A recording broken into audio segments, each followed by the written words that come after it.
አንዳንዱን ዝና ይዞ ሄዷል። ትላንትና ምድረ በዳ ላይ ነበረ፣ መከራ ውስጥ ነበረ፣ ባዶ ነበረ። መኪና ገዝቶ እግዚአብሔር ቤት ሰጥቶለት አሁን ንግግራቸው ምን እንደሆነ ታውቃላችሁ? ሲጠይቋቸው እንደዚህ ነው የሚሉት። ንግግራቸው አማርኛውን ቀይሮ ቢዚ ነኝ። በማገኛት የተፈተናችሁ ሰዎች አሉ። አሁን በየካፌ ይዞራሉ። ቁልፋቸውን መኪናቸውን ይዘው ይዞራሉ። ግን ለአምልኮ ጊዜ የላቸው፣ ለጸሎት ጊዜ የላቸው። 10 ደቂቃ መቀመጥ አይችሉም። አብርሃምም ደግሞ ምስጢረኛ ሆነ። ለሳራም አልነገራትም፣ ለሎሌዎቹም አልነገረም። ለይስሐቅ ቢነግርማ ፋካንድ ሰርቶ፣ ግን በእግዚአብሔር የተፈተነ ሰው ደግሞ ከወርቅ ይልቅ ከወርቅ እሳት ውስጥ ገብቶ በጣም ከሚያንጸባርቀው ወርቅ በላይ ተፈትኖ ለምን ያበቃል? እግዚአብሔር ለወግ ማድረግ ያበቃል።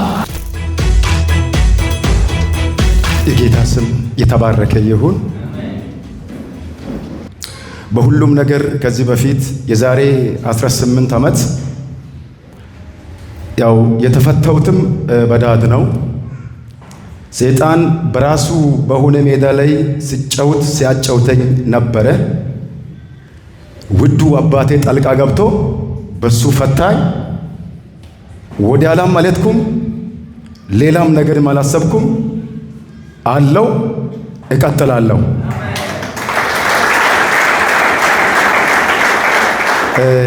እና ያኔ በጣም የህይወት አቅጣጫ ጠፍቶኝና ራሴን ለማጥፋት ብዙ ሞከርኩኝ። ማድረግ የሚገባኝ ነገር ሁሉ አድርጌ ባለው ያው ሰውን ልጅ የሚገለው መርዝ ነው። ሙሉ በሙሉ ባልጠጣም በከፊል ጠጥቼዋለሁ። ያው አልሞትኩም። እግዚአብሔር ለካ እችን ቀን ያውቅ ነበር።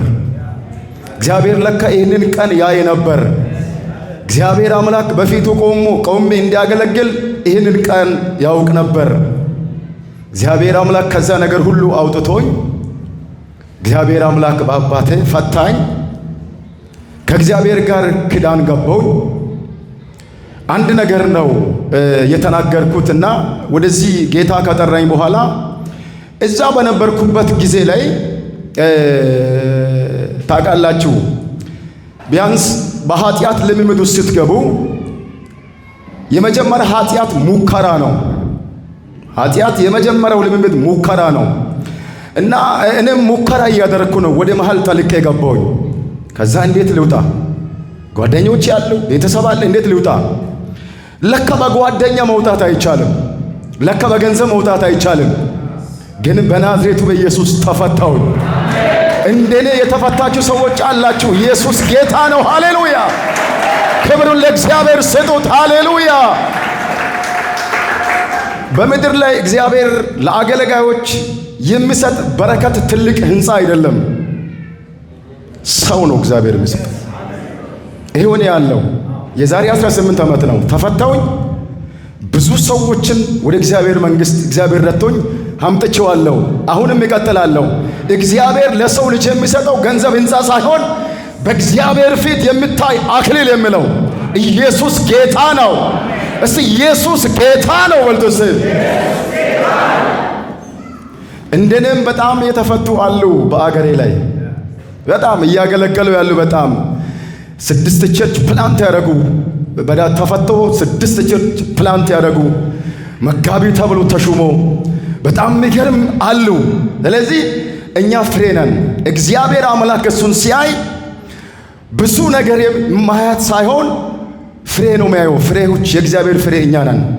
እኛ ተርፈናል። ኢየሱስ ጌታ ነው። ስለዚህ እግዚአብሔር አምላክ በረዳይ መጠን ትንሽ ጊዜ ላገልግል። ፋዘር አመሰግናለሁ። ያው እዚህ ከመጣው ወደ 3 ወር ሊሆን ነው። ከዚህ በፊት የነበራችሁ አባቶች፣ እናቶች በጣም ወዳችኋለሁ። ተባረኩ። በጣም አከብራለሁ። በእናንተ ላይ ያለውን ጸጋ በእናንተ ለእግዚአብሔር ያስቀመጠ ወጣቶች በጣም አከብራችኋለሁ። እግዚአብሔር በምድር ላይ እስካስቀመጠን ድረስ አገልግሎቱን እንቀጥላለን። ጌታ ይረዳናል። ኢየሱስ ክርስቶስ ጌታ ነው። ዛሬ ጥቂት ደቂቃ ነው የምናገረው። እንዲህ በሚል ርዕስ እናገራለሁ። እግዚአብሔር ያዘጋጃል። ምን አልኩኝ? እንግዲህ እግዚአብሔር ያዘጋጃል ብዬ ሲናገር እግዚአብሔር አንድ አይነት የሆነ ስጦታ ሳይሆን አንድ አይነት የሆነ ከሌላቸው አንድ አይነት የሆነ ነገር ሳይሆን ለእያንዳንዳችን እግዚአብሔር አምላክ እንደሚያስፈልገን መጠን እግዚአብሔር አምላክ ለአንዳንዶቻችሁ እግዚአብሔር ምስክሬ ነው ቤት ያዘጋጃል። ለአንዳንዶቻችሁ ያላገባችሁ ደግሞ ትዳር ያዘጋጃል። ያላገባችሁ አሜን በሉ። እኔን አይመለከተኝም፣ እኔ አግብቼዋለሁ። ያላገባችሁ አሜን በሉ እስቲ። 2 ሴት ልጆች አሉኝ። ትንቢት ትባላለች የመጀመሪያው ታላቅ ልጄ፣ ሁለተኛው ደግሞ ያብስራ ትባላለች። ባለቤቴ ደግሞ ኢየሩስ ወይ ቼሪ ትባላለች እና 2 ልጆች አሉኝ። በጣም የሚገርማችሁ ነገር ይሄ የመጀመሪያውን ሕፃን ስትወለድ እኔና ባለቤቴ ተጋብተን 3 ዓመት ቆየን እና 3 ዓመት ቆይተን ያው ሰው ካገባ በኋላ የሚጠብቀው ነገር አለ አይደል? እና 3 ዓመት ቆየን። ያው ሰውም ጥያቄ ውስጥ መግባት ጀመረ። እኔም ነገሩ እንዴት ነው ማለት ጀመርኩኝ። አዝኜ ባለበት ሰዓት አባቴ በሆነ ጉዳይ እግዚአብሔር ለኔ ነው ወደ ሹኔ ከተማ ገባ። ባለቤቴን አያውቅም። የመጀመሪያው መልእክት መጣላት ለሷ ነው። ምን ልጅ ነው አይደል የምትፈልግ ያለው? ዘላ አሜን አዎ አለችው። 5 ልጅ ከዛ በኋላ ተወለደች። ስሟንም ደግሞ በትንቢት ስለተወለደች ትንቢት ብዬ አወጣኋት። በኢየሱስ ስም በቤታችሁ ላይ የምታይ ነገር ይወለድ። ቀኝ እጃችሁን አንሱ። የምታይ ነገር ይወለድ። ባዶ በሆነባችሁ ነገር ላይ የምታይ ነገር ይሆን። የምታይ የእግዚአብሔር ጉብኝት ያግኛችሁ። የጠበቃችሁት ነገር በእጃችሁ ላይ ይግባ። በኢየሱስ ስም በእጃችሁ ላይ ይግባ። ለካ ትንቢት ሲነገር የማይሆን ይመስላል አንዳንድ ጊዜ ትንቢት ሲነገር የማይሆን ይመስላል አንዳንድ ጊዜ። ጠላትም የሆነ ወሬም ሰይጣንም ምናምን መጥቶ የሆነ ነገር ይናገራል። ለካ እግዚአብሔር ታማኝ ነው። መጽሐፍ ቅዱስ ሲናገር እግዚአብሔር አይዋሽም። እግዚአብሔር ይዋሽደን ሰው አይደለም። የተናገረውን ያደርጋል፣ የተናገረውን ይፈጽማል። ምድረ በዳ ልትሆን ትችላለህ፣ እግዚአብሔር የተናገረውን ይፈጽማል። አስኔ ሊሆን ይችላል፣ እግዚአብሔር የተናገረውን ይፈጽማል። መከራ በዝቶብህ ሊሆን ይችላል፣ እግዚአብሔር የተናገረውን ይፈጽማል። ቀኝ እጃችሁን አንሱና እግዚአብሔር የተናገረኝን ይፈጽማል በልተስ። እግዚአብሔር አይዋሽም በልተስ። ይዋሽ ዘንድ ሰው ስላልሆነ እጠብቃለሁ። አይሱ አይዋሽም። ለኔ ደርሶልኛል፣ ላንተም ይደርሳል። ለኔ ደርሶልኛል፣ ላንተም ይደርሳል። የምታይ ነገር በሕይወት ላይ ይሆናል። ኦሪት ዘፍጥረት ምዕራፍ 22 ላይ ያለውን ቃል አነባለሁ። በጌታ በኢየሱስ ስም አነባለሁ። ከነዚህም ነገር በኋላ እግዚአብሔርም አብርሃምን ፈተነ እንዲህ አለ፣ አብርሃም ሆይ። አብርሃምም እነሆይ አለ። የምትወደውን አንዱን ልጅ ይስሐቅን ይዘህ ወደ ሞሬ ምድር ሂድ። እኔ በምነግርህ በአንድ ተራራ ላይ በዛ መስዋዕት አድርጌ ሰዋ አለው። አብርሃምም ማልዶ ተነሳ፣ አህያውንም ጫነ፣ 2ቱንም ሎሌዎችንና ልጁን ይስሐቅን ከእርሱ ጋርም ወሰደ። እንጨቱንም ለመስዋዕት ሰነጠቀ፣ ተነሳም። እግዚአብሔርም ወዳለው ቦታ ሄደ። በሦስተኛውም ቀን አብርሃም ዓይኑን አነሳና ቦታውን ከሩቁ አየ። አብርሃምም ሎሌዎቹን አላቸው፣ አህያውን ይዛችሁ ከዚህ ቆዩ፣ እኔና ልጄ ወደዚያ ሄደን እንሰግዳለን፣ ወደ እናንተም እንመለሳለን። አብርሃምም የመሥዋዕቱን እንጨት አንስቶ ለልጁ ለይስሐቅ አሸከመ። እሳቱንና ብለዋውን በእጁ ያዘ። 2ቱም አብሮ ሄዱ። ይስሐቅ አባቴ ሆይ። አብርሃምም ተናገረ፣ አቤቱ አባቴ ሆይ አለው። እርሱም እነሆይ ልጄ ሆይ አለ። እሳቱና እንጨቱ ያው አለ። የመሥዋዕቱ በግ ግን ወዴት አለ አለ። አብርሃምም ልጁን የመሥዋዕቱን በግ እግዚአብሔር ያዘጋጃል አለ። እንግዲህ ጥቂት ደቂቆችን እዚህ ቦታ ላይ ማውራት ፈልጋለሁ። ከነዚህም ነገሮች በኋላ እግዚአብሔር አብርሃምን ፈተነ። ወዳጆች፣ ሰይጣን ሰውን ይፈትናል፣ ሰውም ሰውን ይፈትናል። እግዚአብሔርም አብርሃምን ከነዚህ ነገሮች በኋላ እግዚአብሔርም አብርሃምን ፈተነ ይላል። ምን ከሆነ በኋላ? አብርሃም የተፈተነው ካገኘ በኋላ ነው። አብርሃምም በቆይታ ያገኘውን ልጅ፣ ውድ የሆነውን ልጅ፣ የሚወደውን ልጅ፣ የከበረውን ልጅ በዘሪ ትውልድ ይጠራል ብሎ እግዚአብሔር ለአብርሃም ቃል ገብቶታል።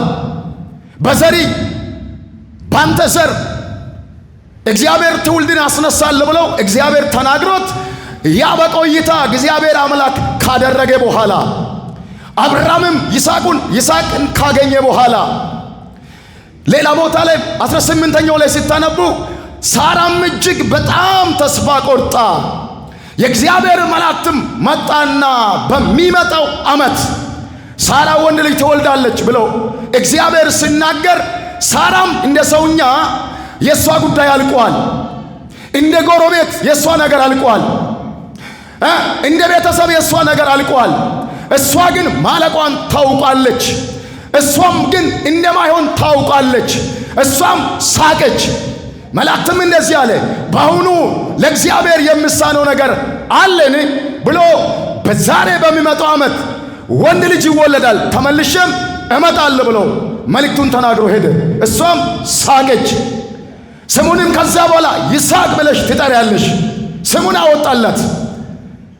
ያንን በዛ በመከራና በጭንቅ በብዙ ፈታኝ በሆነበት ውጣ ውረዱስ ያገኘውን ልጅ እግዚአብሔር ምን አይል? አያችሁ፣ አንዳንድ ጊዜ እግዚአብሔር የሚጠይቀን ነገር እኛ የማንወደውን ነገር ሳይሆን እኛ የምንወደውን ነገር እግዚአብሔር ይጠይቃል። አንድ ነገር ልበላችሁ፣ እዚህ ጉባኤ ላይ ወይ ከዚህ ውጪ ያሉ ሰዎች እዚህ ቦታ ላይ እግዚአብሔር አምላክ ከትቢያ አንስቶ እንደኔ አመዳቸውን ከላያቸው ላይ እግዚአብሔር አራግፎ ምንም ነገር የሌላቸው ሰዎች እግዚአብሔር ታሪካቸውን ቀይሮ፣ ወዳጆቼ የኢትዮጵያ ሕዝብና በኢትዮጵያ ላይ ያሉት አገልጋዮች የተፈተኑት በማጣት ሳይሆን በማገኛት ነው። ማገኛት እጅግ በጣም ከባድ ነው። በማገኛት መፈተን እጅግ በጣም ከባድ ነው። ይህንን ማለፍ በጣም ከባድ ነው። ፓስተር ዴቭ ይናገር ነበር። የኢትዮጵያ አገልጋዮች እንደው የሚፈቀድ ቢሆን አለ ወደ ሲኦል ቢገቡ ከሲኦል ይወጣሉ አለ። ከእሳት ውስጥ ወጥቶ ማገልገል ይችላል አለ። ግን ማገኛት የሚባለውን ነገር ማለት ነው ጠልዟል፣ ከሜዳ አውጥቷል። በረከት ይዛችሁ ለመሄድ የመጣችሁ ሰዎች ለእናንተ ዛሬ አንድ መልእክት አለኝ። የሆነ ነገር ይዛችሁ ብቻ የሆነ ነገር ከእግዚአብሔር ዘንድ በረከት። አንዳንዱን ትዳር ይዞ ይሄዳል፣ አንዳንዱን መኪና ይዞ ይሄዳል፣ አንዳንዱን ዝና ይዞ ይሄዳል። የለም ፈልጉ። አጠገብ ላይ ያለውን ሰው ተመልከቱ። ትላንትና ምድረ በዳ ላይ ነበረ፣ መከራ ውስጥ ነበረ፣ ባዶ ነበረ። መኪና ገዝቶ እግዚአብሔር ቤት ሰጥቶለት አሁን ንግግራቸው ምን እንደሆነ ታውቃላችሁ? ስትጠይቋቸው እንደዚህ ነው የሚሉት። ንግግራቸው አማርኛውን ቀይሮ ቢዚ ነኝ፣ አማርኛም አያወሩም፣ እንግሊዘኛ ነው የሚሉት። ቢዚ ነኝ። ቁልፋቸውን እንዲያደርጉ ማለት ነው። አየህ፣ ተፈትኗል። እግዚአብሔር ለመነ፣ ሰጠው፣ ተቀበለ። ያ የተቀበለው ነገር ይዞ ሄዷል። ወዳጆቼ ግን እስከ መጨረሻ እግዚአብሔር የሰጠውን ነገር ከእግዚአብሔር ዘንድ የተቀበልከውን ስጦታ ከእግዚአብሔር የተነገረውን ትንቢት ለማውረስ እስከ መጨረሻ ለመሄድ ለመጽናት የሚያስፈልግ አንድ ነገር ነው። ምድረ ባዳውም የራሱ ጉዳይ፣ ሁኔታውም የራሱ ጉዳይ፣ በሰፈር ላይ ያለው የሚያወሩ ሰዎች የራሳቸው ጉዳይ። ዛሬ ግን መልእክት አለኝ። ምድረ ባዳ ላይ ልትሆን ትችላለህ። ለአንዳንዶቻችሁ እግዚአብሔር ቤት ያዘጋጃል። ለአንዳንዶቻችሁ እግዚአብሔር ትዳር ያዘጋጃል። ለአንዳንዶቻችሁ እግዚአብሔር ከተማን ያዘጋጃል። እግዚአብሔር ከተማውን ያዘጋጃል።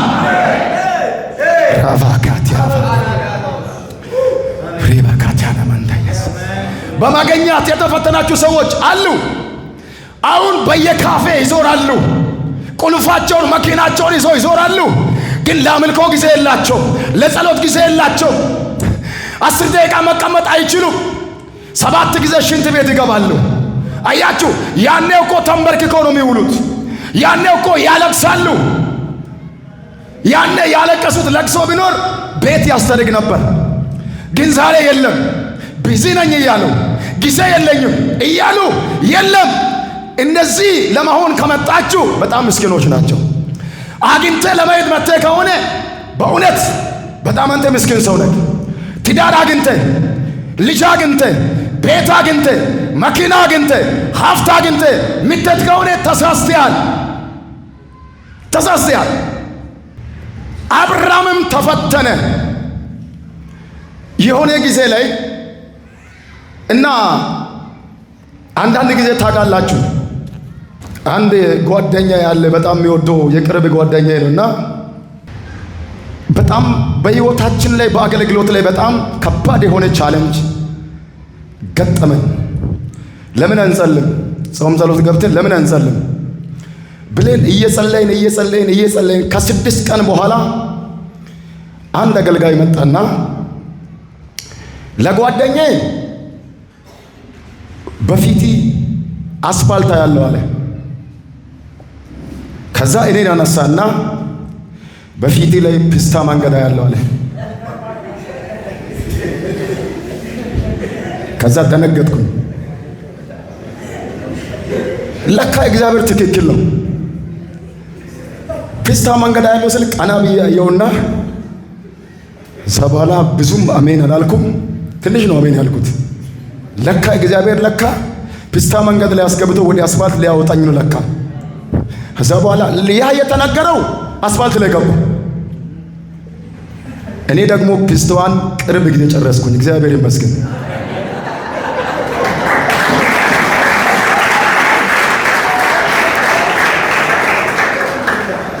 ያለ ጊዜ ትንቢት እንዲወለድ የምታመጡ ሰዎች አይሆንም።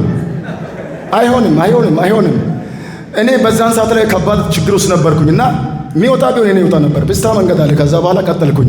ከዛ በኋላ ቅርብ ጊዜ ፒስታውን መንገድ ጨርሼ አስፋልት ላይ ገባው። ጌታ ይባረክ። ልጅ የሚወለደው በ2 ወር ነው፣ በ9 ወር ነው። አሁን ለእናንተ እግዚአብሔር መልእክት ቢመጣላችሁ እግዚአብሔር አምላክ በሚመጣው ዓመት ብሎ ነው ለሳራ ይነገራት አይደለ? አስቡ። አንዳንዶቻችን እግዚአብሔር ተናግሮኝ ነበር ብሎ ቀኝ ወዲያ ላዩና ይሄዳሉ። ልጅ የሚወለደው በ9 ወር ነው። ዛሬ ካልተቀበልኩ ጌታ ሆይ ግደለኝ፣ ጌታ ሆይ ግደለኝ የሚለው የሚጸልዩ ሰዎች አሉ።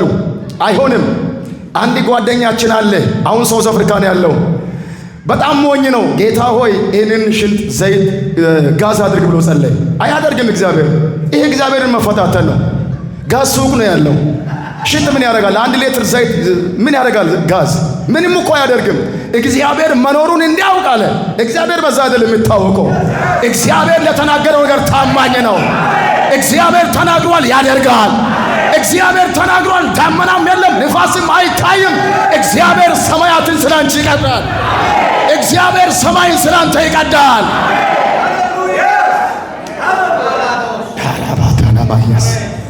እግዚአብሔር ስላንተ ሰማያትን ይቀዳል። እግዚአብሔር ኃያላንን ስላንተ ይቀሰቅሳል። እግዚአብሔር ስላንቺ ኃያላንን ያነቃል። እግዚአብሔር ታምራትን ያደርጋል። የጌታን ማዳን ታያላችሁ። በጣም የሚገርማችሁ ነገር አብርሃም እግዚአብሔር ተናገረ። እግዚአብሔር ሲናገር አሁን ያው እኔም ልጆች አሉኝ። እዚህ ልጅ የሌሉ ጥቂት ወጣቶች አሉ። ልጅ ያላችሁ ሰዎች አላችሁ። አሁን ለኔ አሁን ቆሜ በፊታችሁ ላይ ለምሰብከው ለአገልጋይ የእግዚአብሔር ድምፅ የመጀመሪያውን በኩር ልጅ ለኔ ሰዋልኝ ብሎ እግዚአብሔር ቢናገር 7 ቀን ጾም ጸሎት ገባለሁ። የጠላት ድምፅ፣ ክፉ ድምፅ በጌታ በኢየሱስ ስም ልጅ ነዋ እና ታዲያ ልጄ ላይ ቢለዋ ይቀመጥ አይሆንም። ይሄ ድምፅ ከሰይጣን ነው፣ ከሰሜን ነው፣ ከደቡብ ነው ያልክ ጾም ጸሎት ትገባለህ። ግን እግዚአብሔር አምላክ ለአብርሃም ልክ ሲናገር ለሳራም አልነገራትም። በጣም ምስጢር ነው። አንዳንድ ጊዜ ለጓደኛ የማይነገር ራእይ አለ። ለጓደኛ የማይነገር ህልም አለ። ህልምን ለሁሉ አትናገር፣ ይገለሃል። ህልሙን ለሁሉ ሰው አትናገር፣ ያጠፋል። አብርሃም ግን ጨከነ። አብርሃም ግን ወሰነ። እግዚአብሔር ሆይ መጀመሪያም የሰጠኝ አንተ ነህ፣ ተናግረኛል። አዎ ይዘህ ውጣ አለ። ከሳራ ጋርም አልተነጋገረም። በዛን ጊዜ እንግዲህ አብርሃም መጽሐፍ ቅዱስ ሲናገር አርጅቷል ብሎ እድሜው በጣም አርጅቷል ብሎ አይደለ? ይሄ የተወለደው ደግሞ ይስሐቅ በጣም ወጣት ነው። በጣም ወጣት ነው። አይምሮ ራሱ በጣም አክቲቭ ነው። ብዙ ነገር ማሰብ ይችላል። ብዙ ነገር ማድረግ ይችላል። አቅም አለው። ግን በጣም የሚገርማችሁ ሁለቱንም እግዚአብሔር አምላክ በአብርሃምና እንዴ ትቀልዳላችሁ እንዴ? እሺ ለሳራ ቢነግራት ምንድን ነው የምትል እሷ? የተነጋገርከው እግዚአብሔርና አንተም ይዘው በጨርሱ ከልጄ ዞር በል ትላለች እሷ። አይሆንም ነው የምትለው። እዛው ጨርስ፣ ድምፁንም አንተ እዛው ጨርስ። አይመለከተኝም፣ አይመለከት። ስንት ነቀፌታ ወጥቶብኝ ስንት መንገድ አልፌ ያመጣሁትን ልጅ አይሆንም እዛው ጨርስ ነው የምትለው። እግዚአብሔር ደግሞ ምስጢረኛ አይደለም። አብርሃምም ደግሞ ምስጢረኛ ሆነ። ለሳራም አልነገራትም፣ ለሎሌዎቹም አልነገረም። ለይስሐቅ ቢነግርማ ፋካንድ ሰርቶ ጉብዞውን ይቀጥል። አልነገረም ለሱ ግን ተናገረ። እግዚአብሔር ጥበብ ሰጣ፣ እግዚአብሔር እውቀት ሰጣ። አያችሁ፣ ምናልባት ጳውሎስ እንደዚህ ብሎ ተናገረ፣ በሚገጥማችሁ ፈተና እግዚአብሔር የመውጫውን መንገድ ያዘጋጅላችኋል። እግዚአብሔር ያዘጋጃል። የምትወጣበትን መንገድ ያዘጋጃል። እያለቀስክ ነው፣ ያዘጋጃል። ተነክፈሃል፣ እግዚአብሔር ያዘጋጃል። ምድረ ባዳ ያለከው እግዚአብሔር ያዘጋጃል። የመውጫውን መንገድ እግዚአብሔር ያዘጋጃል። እስቲ እግዚአብሔር ያዘጋጃል በልስ። ኢየሱስ ጌታ ነው። አጠገብ ላይ ያለውን ሰው እግዚአብሔር ለተናገረው ወስን በልስ። እግዚአብሔር አይዋሽም በልስ። የተናገረውን ያደርጋል በልስ። ቢዘገይም በልስ በእርግጥ ይመጣል። እስ ይመጣል በልስ። የምትወዱት ጌታ ድንገት ወደ መቅደሱ ይመጣል። የጠበቀው ጌታ ይመጣል። የጠበቅሽው ጌታ ይመጣል። እስ ይመጣል በልስ። አያችሁ፣ እግዚአብሔር ይህንን ከተናገረ በኋላ አብርሃም ልክ እግዚአብሔርም በአንድ ተራራ ላይ ወስደህ ለኔ ምን በል ቦታውንም ነገር ተራራው ላይ ምን በል ሰዋልኝ። በየትኛውም ምሳብ ሰው ሲታረድ ሰው መስዋዕት ሲደረግ አይተን አናውቅም። የመጀመሪያው መስዋዕት ሊደረግ አብርሃም ያቀረበው ይስሐቅን ነው። እግዚአብሔር የተናገረውን ቦታ አብርሃምም ከ3 ቀን በኋላ ምን ሆነ? ደረሰ። አጠገብ ላይ ያለውን ሰው መልእክት ነው የምናገረው። ትደርሳለህ በልስ። እግዚአብሔር ወደ ነገረልህ ቦታ ትደርሳለህ በልስ። እግዚአብሔር ወደ ነገረ ከፍታ ትወጣለህ በልስ። መውጣት አይቀርም በልስ። ትደርሳለህ በልስ። አብርሃምም ከ3 ቀን በኋላ እግዚአብሔር ወደ ነገረ ተራራ ምን ሆነ?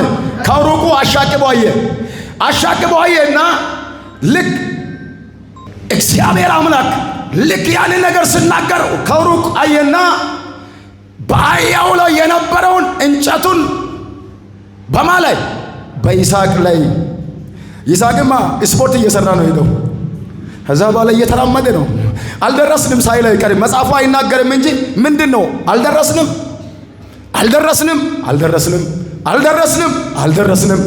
ልክ ቦታውን ከሩቁ አየና አህያው ላይ የነበረውን እንጨት አወረደና ይስሐቅ ላይ አሸከመ። ትላንትና እየሮጠ የመጣው ይስሐቅ ልክ እንጨቱን ሲሸቅ ሎሌዎቹን እዚህ ቆዩ አለ አብርሃም። አህያውም እዚህ አቆዩ አለ። ይስሐቅ ዞር አለና አባትየውን ቢላዋ ይኸው፣ እንጨቱም ይኸው፣ የመስዋዕት በግ ወዴት አለ አለ። ከዛ በኋላ አብርሃም አይ ለምን መሰለ ልጄ፣ እግዚአብሔር አንተን ሰዋ ብሎኛል ብልስ ጫካው ላይ ሊያመልጥ ነው። ጫካ ነው ሊያመልጥ ነው። አንተን ሊሰዋልህ እኮ ነው። ቅድም እኮ ያልነገርኩት ሰው ስላለ ነው። አሁን ብቻችን ነን። አሁን ነግራለሁ አንተን ሊሰዋ ነው ብልስ የራሴ ጉዳይ ብሎ ጥሎ ሊሄድ ይችላል። ጫካ ውስጥ ሊገባ ይችላል። አብርሃም ማያዝ አይችልም። አብርሃም ግን እንደዚህ አለ፣ ልጅ ሆይ እንዳልከኝም ብላውን ይዘናል፣ እንጨቱን ይዘሃል። አንድ ነገር እነግርሃለሁ፣ የመስዋዕቱን በግ ፋካቲያናማ ይኸውላችሁ። ልክ አብርሃም ይሄንን ቃል ስናገር ጫካ ላይ በግ ተተፋ። መንፈሳዊ ዓለም ይሄ ነው። ይሄ ነው መንፈሳዊ። አይተን አይደለም የሆነ ዳመና ያየን ሳይሆን ምንም በማይታይበት ምንም ተስፋ በማይደረግበት ተስፋ በማታደርጊው ነገር ላይ የመስዋዕቱን በግ እግዚአብሔር ያዘጋጃል። እግዚአብሔር ያዘጋጃል። አረ እግዚአብሔር ያዘጋጃል። በግ እንዴት ተገኘ ጫካ ውስጥ? እንግዲህ ጫካው በጣም ከባድ ነው። ጫካው በጣም ከባድ ነው። በግ አይገኝም ጫካ ላይ። ሰው ከሌለ በግ ምን ይሰራል ጫካ ላይ? መጀመሪያ በግ ሊኖር ሰው መኖር አለበት አይደል? ሰው በማይኖርበት ቦታ ላይ መቼ የሚኖረው ምንድን ነው? ኢየሱስ ጌታ ነው። ይሁላችሁ ጫካ ምንም ተስፋ በማይደረግበት ጫካ ውስጥ አብርሃም ተናግሮታል። አንድ ጠንካራ ሰው አለ። ምንም በማይታይበት ምድረ በዳ ላይ ትንቢት ተናግሮ የሚወርስ ሰው አለ።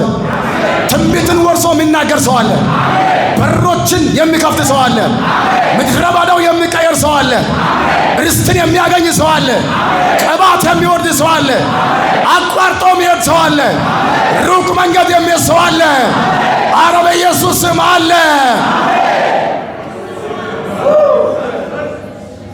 እኔ እንደዚህ ያት ነገር ያለው ብዙ በተጻፉ ደብዳቤዎች ላይ ማይተም የሚያሳርፍ እጅ ያለው ማይተም የሚያሳርፍ እጅ ያለው በቤታችሁ ጥያቄ ላይ በምትፈልጉት ጥያቄ ላይ አምላክ እግዚአብሔር ዛሬ በባሪያ አልፎ ዛሬ በብዙ ሰዎች ላይ ማይተም ያርፋል። እለፍ ትባላለህ። ላስለቀሰው መልስ ይዘህ ትሄዳለህ። ላተከለከልከው ጉዳይ መልስ ይዘህ ትሄዳለህ። ዛሬ ማይተም ያርፋል። ማይተም ያርፋል።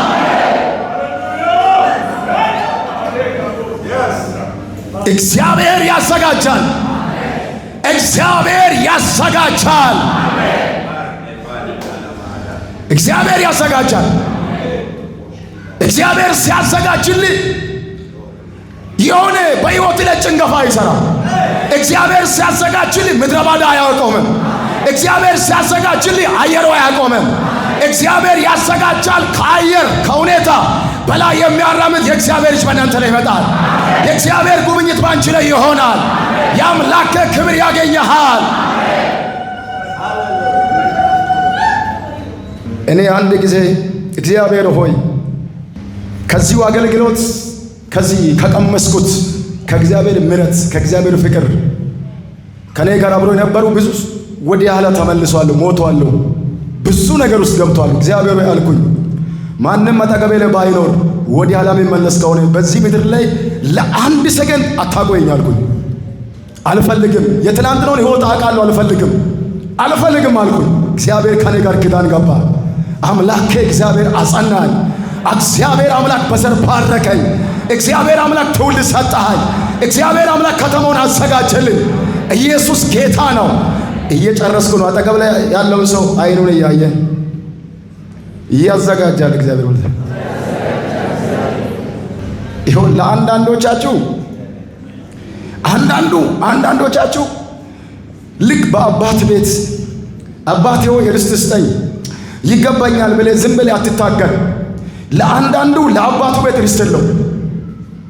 ርስት ሌላ ሀገር ነው ያለው። እግዚአብሔር አውጥቶ ይባርካል። እግዚአብሔር አብርሃምን ከቤት ከዘመዶች ከአባቱ ቤት እግዚአብሔር አውጥቶ እንደ ሰማይ ከዋክብት ዘሪን አበዛለሁ እንደ ምድረ ሸዋ አበዛለሁ ብሎ የተናገረ እግዚአብሔር አትታገልም። የምትታገሉ ሰዎች አላችሁ። በራሳችሁ ባልሆነ ቦታ ላይ ከአባት ከእናት ጋር ከወንድሞች ጋር ርስት እያልክ ግብግብ አትፈጥርም። እግዚአብሔር አውጥቶ ይባርካል። እግዚአብሔር ከተማውን ይሰጣል። እግዚአብሔር አገር ይሰጣል። እግዚአብሔር ሕዝብ ይሰጣል። የማይቆጠር በረከት ይሰጣል። የማይቆጠር በረከት ይሰጣል።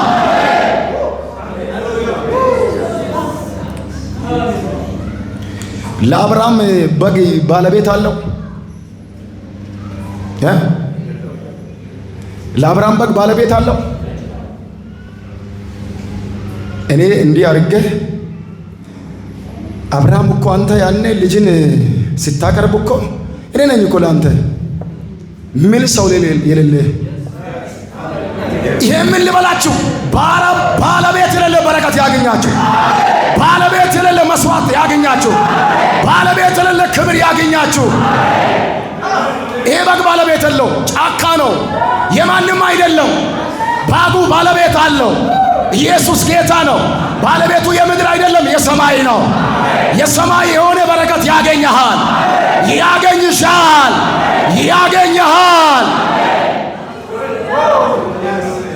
እኔ እንግዲህ ወደ አገልግሎት ሲመጣ መናገር አልችልም። አሁን በእናንተ ፊት ቆሜ አሁን ደፋር ሰው ልክ እንደ ሙሴ ነው። ምላሴ ታስሮ መናገር አልችልም። ልክ መጣው እግዚአብሔር ምላሴን ፈታ። የሰማይን ጥበብ እግዚአብሔር ገለጠልኝ። ኢየሱስ ክርስቶስ ጌታ ነው። እግዚአብሔር ይሁላችሁ መሃሉን ለሙሴ አልነገረም። እግዚአብሔር መሃሉን አይነግርም። በልስ ያጠቀው ተናገሩ። መሃሉን አይነግርም። በልስ መሃሉን በልስ እሳት ከሆነ ውሃ ከሆነ ገብቴ ነው የምትወጣው። ማንም አያወጣም። መንገዲ ነው በልስ ተናገሩ። መንገዲ ነው በልስ እግዚአብሔር አምላክ አንገት ላይ ከሚደረገው ከከበረ ወርቅ ይልቅ እግዚአብሔር አምላክ ፈትነው አንተንና ቤትን ለክብር ያበቃሃል። እግዚአብሔር ለክብር ያበቃሃል። እስቲ እግዚአብሔር ያበቃል በልስ። ወንድማችን ያዕቆብም ተናግሯል። ማንም እግዚአብሔር በክፉ ምን አይልም። እግዚአብሔር በክፉ አይፈትንም። ሰው በራሱ ሐሳብና በራሱ ፈቃድ ተፈትነው እግዚአብሔር ፈተነኝ አይበል። ግን በእግዚአብሔር የተፈተነ ሰው ደግሞ ከወርቅ ይልቅ ከወርቅ እሳት ውስጥ ገብቶ በጣም ከሚያንጸባርቀው ወርቅ በላይ ተፈትነው ለምን ያበቃል? እግዚአብሔር ለወግ ማድረግ ያበቃሃል። እግዚአብሔር ለጉብኝት ያበቃሃል። እግዚአብሔር መከራዬን ያስረሳል። ቀኝ እጃችሁን አንሱና እግዚአብሔር መከራዬን ያስረሳል በሉት። እግዚአብሔር መከራዬን ምን ያደርጋል? እግዚአብሔር ምን ያደርጋል? እሱን ብቻ አይደለም። የዛሬ የስብከቴ ርዕስ እግዚአብሔር ምን ይላል? አትናገሩም? እግዚአብሔር ምን ይላል? እግዚአብሔር ምን ያደርጋል? እግዚአብሔር ምን ያደርጋል? አጠገብ ላይ ያለውን ሰው ዝም ብለህ ቅርበቲ ሩቂ ቅርበቲ ችግር የለውም። መራመድ አይቀርም፣ መድረሴ አይቀርም። አብርሃምም ደርሷል። መንገዱ ግን ሩቅ ነው፣ ግን ደርሷል። ምድረ ባዳ ነው፣ ደርሷል። ተስፋ የለም፣ ደርሷል። እጁ ላይ ያዘው ነገር የለም፣ ደርሷል። በኢየሱስ ስም ትደርሳላችሁ። ቀኝ እጃችሁን አንሱና እደርሳለሁ ወደስ